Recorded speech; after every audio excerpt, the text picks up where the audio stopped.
Monsieur Hippolyte Kanambe Kasemberere, ses compatriotes, Monsieur Hippolyte Kanambe Kasemberere, on a yali kobenga malade mental. Pourquoi na yali kobenga ye malade mental?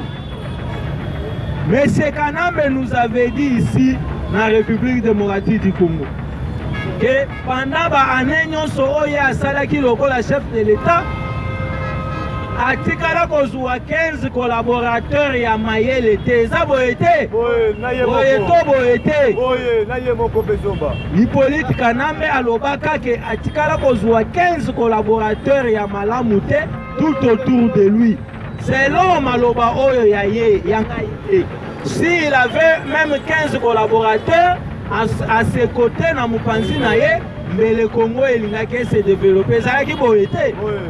Mais comment expliquer yo mutozalaka na ba 15 collaborateurs te, c'est-à-dire ba tutu na zinga na yo bazalaki ba imbécile eza boyete selon maloba na ye. Mais yo olobaka na bango ke bazalaka mayele te, ils étaient des ignorants. Mais lelo okei na Nairobi kosangana na ba ignorant wana pona kosolola na bango seke bino nyonso bozali bazo bino nyonso boyali bazo. Rien de sérieux ne va se passer na kati ya Nairobi.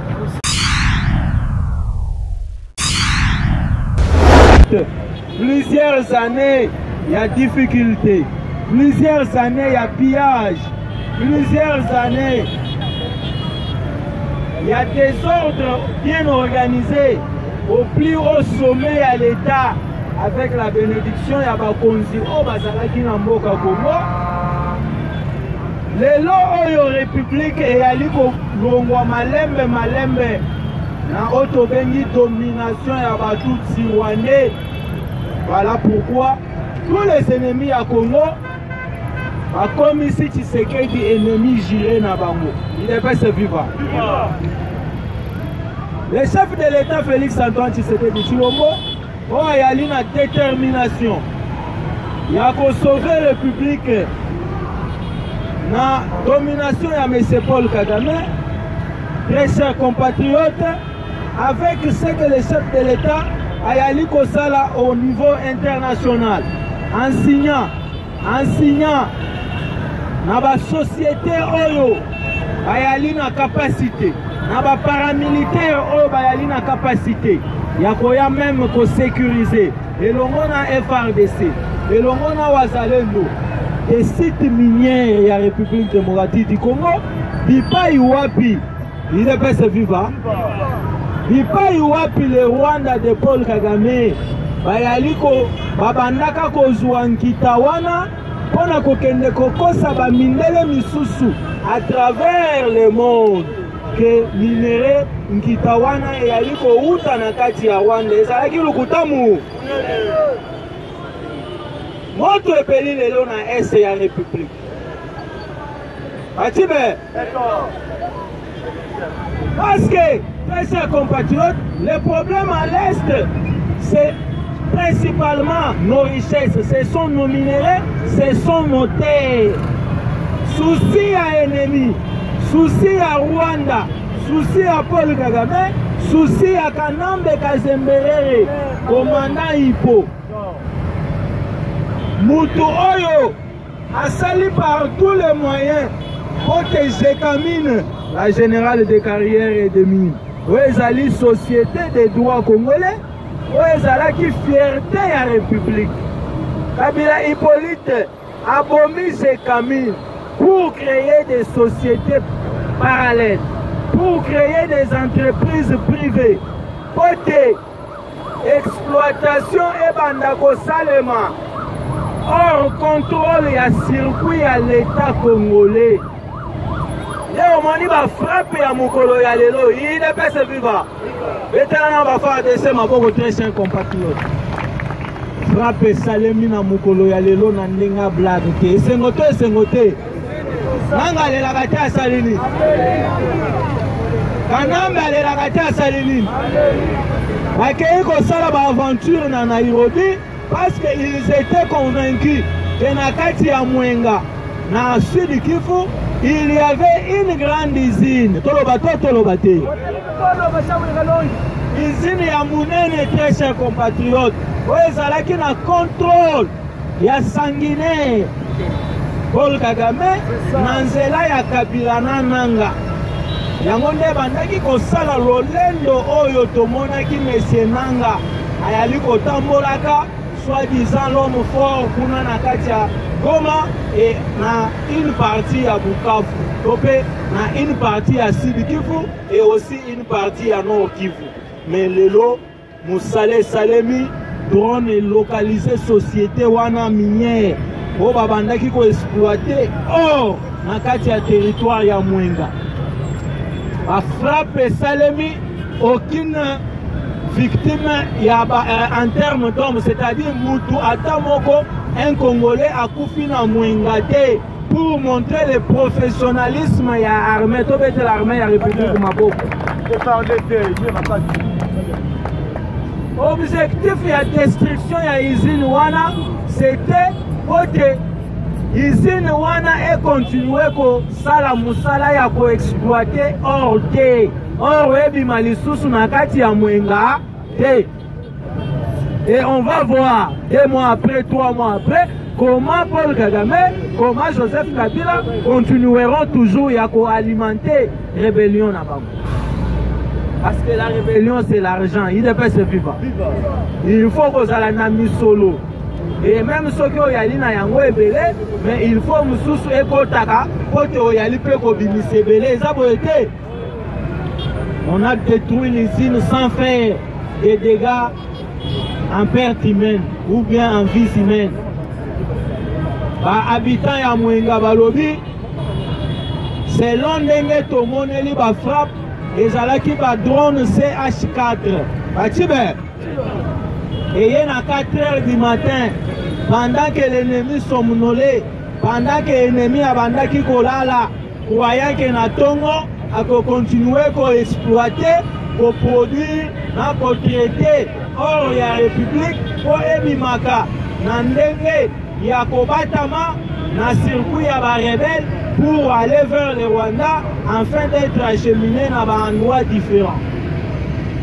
Parce que la guerre à l'Est, très chers compatriotes, vous connaissez que malgré l'effort du chef de l'État, il faut continuer à conjuguer à travers le monde.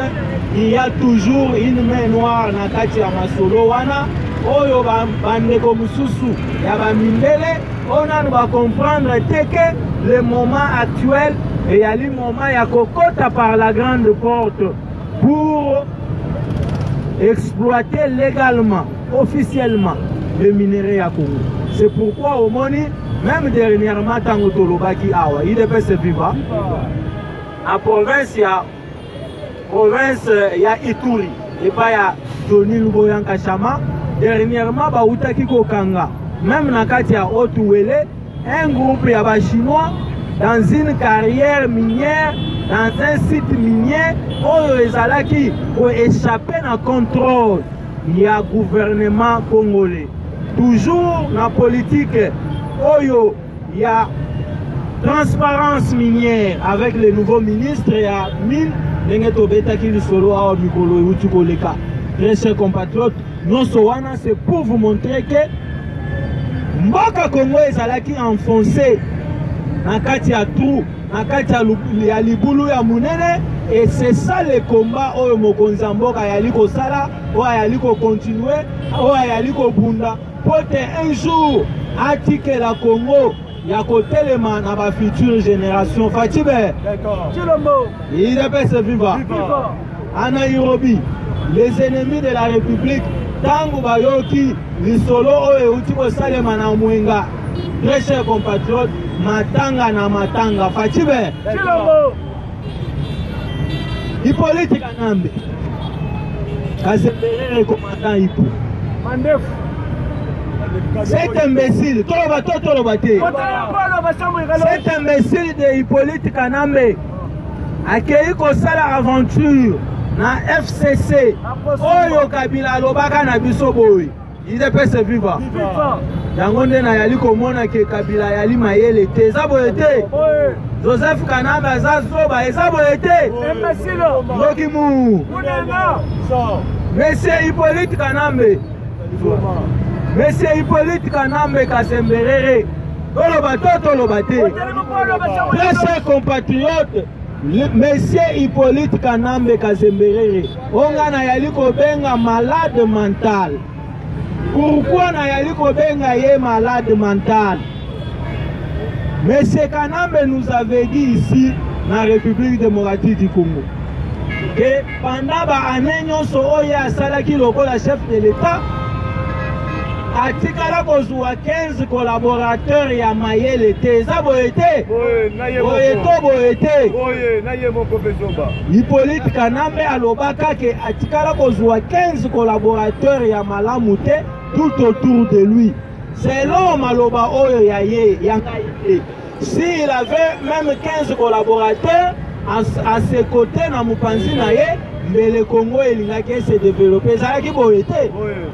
Mais comment expliquer yo mutozalaka na ba 15 collaborateurs te, c'est-à-dire ba tutu na zinga na yo bazalaki ba imbécile. Eza boye te. Selon maloba na ye. Mais yo olobaka na bango ke bazalaka mayele te, ils étaient des ignorants. Mais lelo okei na Nairobi kosangana na ba ignorant wana pona kosolola na bango. Seke bino nyonso bozali bazo. Bino nyonso boyali bazo. Rien de sérieux ne va se passer na kati ya Nairobi. IDPS viva. Achibe. Parce que depuis que M. Hippolyte avait commencé des consultations à Goma, à Bukavu, kino mukolo ya lelo, totikala komona impact na yango te. Ça ne produit pas des effets. Parce que c'est lui qui engage la République démocratique du Congo, comme on a Félix Antoine Tshisekedi. Félix Antoine Tshisekedi. Celui qui est le garant, il y a bon fonctionnement, il y a une institution, il y a République. Très chers compatriotes. Tant au moni, mais ce prince est peigné. Mais il a critiqué à sa manière. Bouzoba Oye Yaliko Salemana Nairobi. Même M. Martin Fayoulou a boudé paix Bouzoba Oye Nairobi. C'est pour dire que c'est lui qui décide pour les Congo, c'est Félix Antoine Tshisekedi. Olandaba aventure Wanate, c'est un passe-temps. Et ça a été le Kenya, au Bakanisaki qui va continuer à na bakare minier dans la République démocratique du Congo, basali bakalikili ya mabe. Parce que Tshisekedi n'a pas tiré sa légitimité d'une certaine communauté internationale topé d'un groupe et un président africain. Et ça a été. Tshisekedi a tiré légitimité dans un peuple ko. Voilà pourquoi fini le temps ya kokabaka bakare minier ya mboka Congo na maboko ya président ya bapaya. Et voilà, c'est ça la raison qui explique attitude ya Kindoki au Nairobi, au Kenya, ayali ko répéter à tout moment pour trahir la République démocratique du Congo. Mais elongo nanzambe, pe na détermination ya peuple congolais, nous allons vaincre l'ennemi. Et ça a été. L'élo toujours dans ma soleil d'Ali Est de la République. Nakati ya Sud Kivu, très chers compatriotes, il y a beaucoup de combats qui se sont livrés dans plusieurs territoires à Sud Kivu et je peux vous rassurer que la localité belé et l'ongwe na maboko ya ennemi et comme na contrôle ya Wazawa. Parce que les Wazachou, les Wazalov, ya Sud Kivu, bango bayali ko lembete. Ils disent toujours que un des 4 matins, Tokolala Tolamuki, Toyoki son, Toyoki nin. Parce que leur objectif, il faut avoir contrôle ya Bukavu mo. Il y a des alliés de détermination, très cher compagnons. Parce que c'est Wazalendo, Baoutaki Kozala admis na mibeko ya République démocratique du Congo lokola ba réserviste ya armée nationale na biso.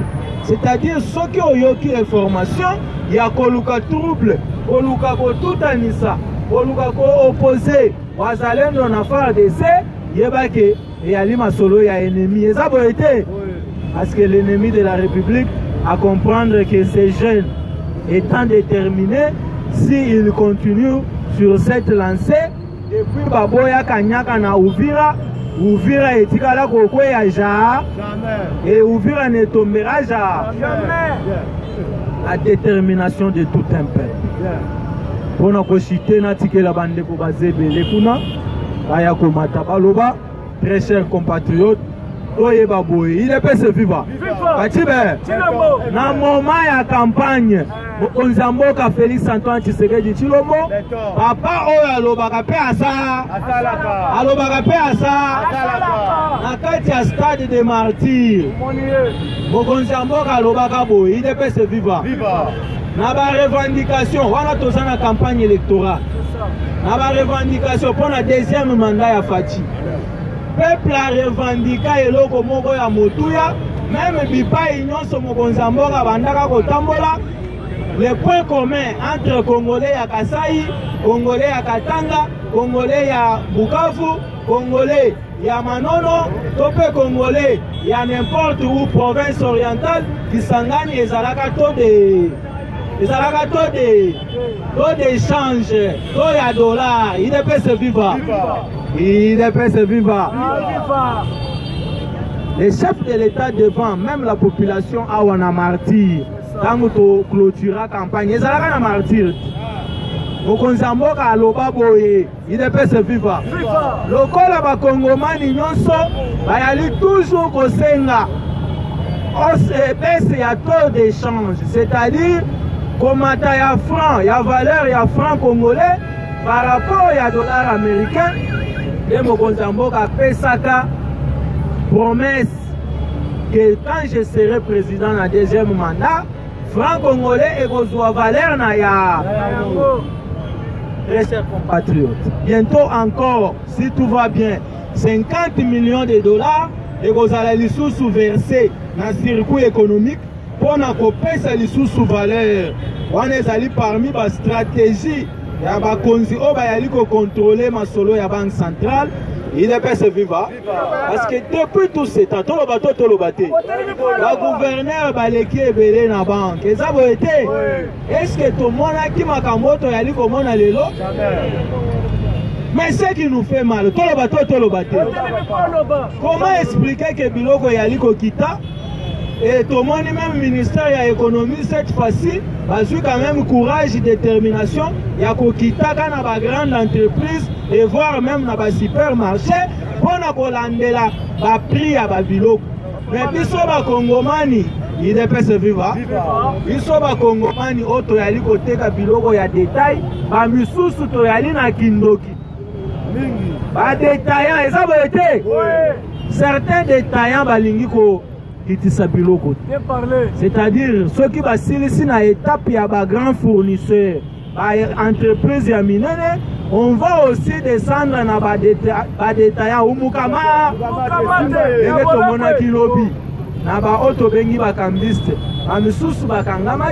par rapport à la spéculation au Kitissa. Au bébé, ça pour nous il y a 23 500, mais yo, il y a 17, voire même 18. Très chers compatriotes, le message est que Fachi Alaka qui peut à Salélia, Alaka qui peut à Salélia, et le peuple tout entier, nous sommes dans la joie. Et ça a été. C'est pourquoi au Monaki Adolphe Mouzito à Salini.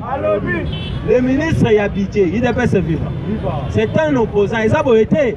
Mais il est maintenant actuellement ministre y a pitié. Mais il vient de l'opposition.